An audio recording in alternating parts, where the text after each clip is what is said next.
A special thank you to each of our subscribers who make this channel possible. Here's today's story. In a historic move that marks the end of a 2-year presidential vacuum, Lebanon's parliament has elected Army Commander Joseph Aoun as the country's new president.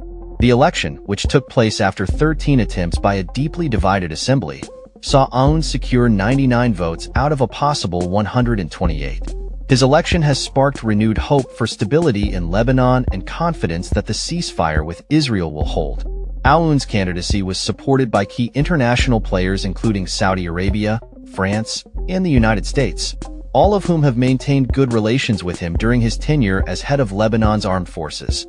UN Secretary-General Antonio Guterres welcomed the election as a critical step towards overcoming Lebanon's political and institutional impasse, while President Joe Biden stated that Aoun is the right leader for this time.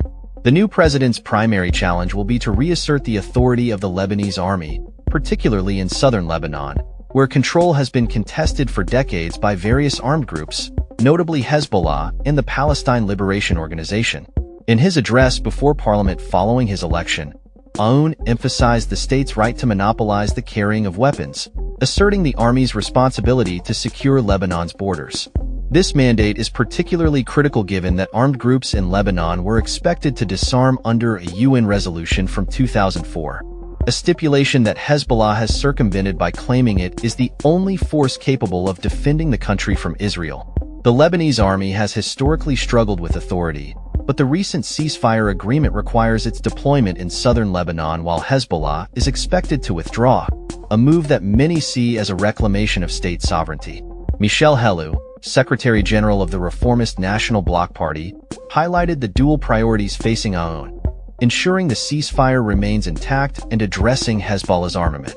While the disarmament of Hezbollah remains a complex issue, Helou noted that Aoun's leadership could lead to significant changes.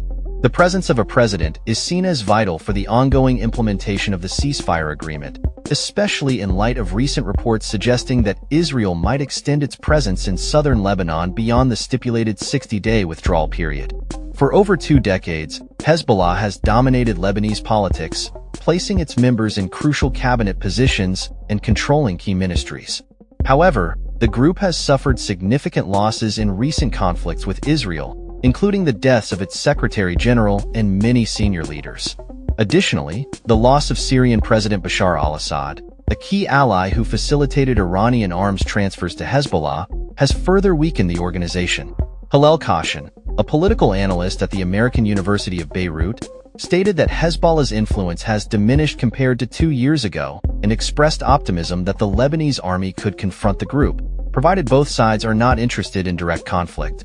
Notably, Hezbollah's preferred presidential candidate, Suleiman Frangi, withdrew his candidacy in support of Aoun, marking a significant shift in the political landscape.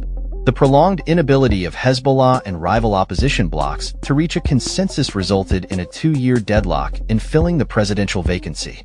Aoun's election is seen as a departure from the traditional sectarian power-sharing system that has characterized Lebanese politics, as the army has made efforts to diversify its sectarian composition to maintain neutrality in a country with a history of sectarian violence. The recent Hezbollah-Israel war and external diplomatic pressure appear to have finally broken the political stalemate, paving the way for Aoun's election. In the days leading up to the vote, several diplomats engaged with key political figures in Beirut to facilitate a resolution. Aoun's election signals the beginning of Lebanon's reintegration into the international community after years of isolation, particularly following the country's financial collapse in 2019, which exposed deep-seated corruption within the political elite. International actors have promised support for reconstruction efforts in Lebanon post-ceasefire, especially given the extensive damage inflicted by the recent conflict.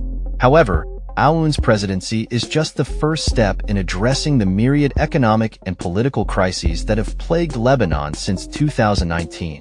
He will inherit a country grappling with a prolonged economic downturn, stalled negotiations with the International Monetary Fund, and the same political establishment that contributed to the crisis. The power of the presidency in Lebanon is limited, with Aoun's responsibilities primarily revolving around military oversight and the formation of a new government, a challenging task in Lebanon's confessional political system. Under this system, political appointments are distributed among the country's 18 sects, complicating governance. Aoun, as a Maronite Christian, is eligible for the presidency, while the Prime Minister is required to be a Sunni Muslim and the Speaker of Parliament must be a Shia Muslim. The next steps for Aoun involve appointing a Prime Minister, who must then propose a cabinet that requires parliamentary approval. The current caretaker government, led by Prime Minister Najib Mikati, took 13 months to form, underscoring the difficulties inherent in Lebanon's political landscape. Political leaders, including Helu, have expressed the need for a solid government to facilitate reconstruction and reform efforts in Lebanon. As the nation continues to navigate the aftermath of economic collapse and conflict, the election of Joseph Aoun stands as a beacon of hope for a more stable and prosperous future. That's all for this story. We upload videos every day covering many different subjects, so hit that subscribe button to stay informed. Thanks for watching.